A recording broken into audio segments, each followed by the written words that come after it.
Amin. Bismillahirrahmanirrahim. Alhamdulillah. Alhamdulillah rabbil alamin.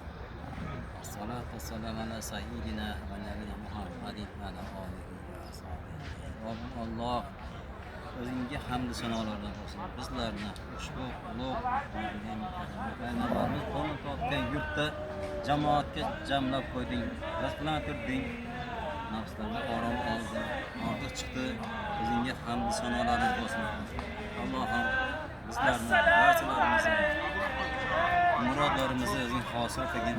Kelajakdagi hayotimizni farovon qilib, yana ahli oila boshqalarni qayta o'zingni muazzam yurtlaringda Allohim o'zingga ziyoratda, unga ibodatda, e'tiqodda, taqvoda, sobitqadam bo'lib, Allohim o'zingni roziligini topib, yurtimizga eson omon qo'nim topishimizga Alloh nasib etsin.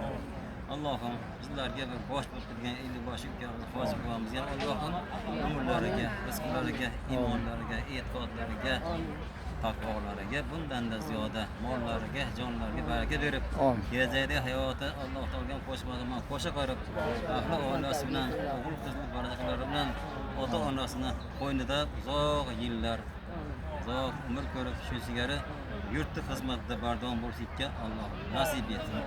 Bizlarni ham Allohim kelajakda zurriyotlarimizdan Qori ukamizga o'xshagan zurriyotlar, qoriyalar, qoriylar, murattab qorilar yetishib chiqishiga Allohim o'zing madadkor bo'lgin, o'zing qo'llab-quvvatlagin, o'zing ko'paytirgin. Allohumma salli va sallim va barik alayh. Robbim Alloh elimizni, yurtimizni tinch, tanajanni sog' qilib, hammalarni ham qayta yana shu o'zingni makoningda, mana yurtlarda didorlashga hammamizga yana qayta nasib etsin. Allohu akbar. Salomat bo'linglar, xush kelibsizlar.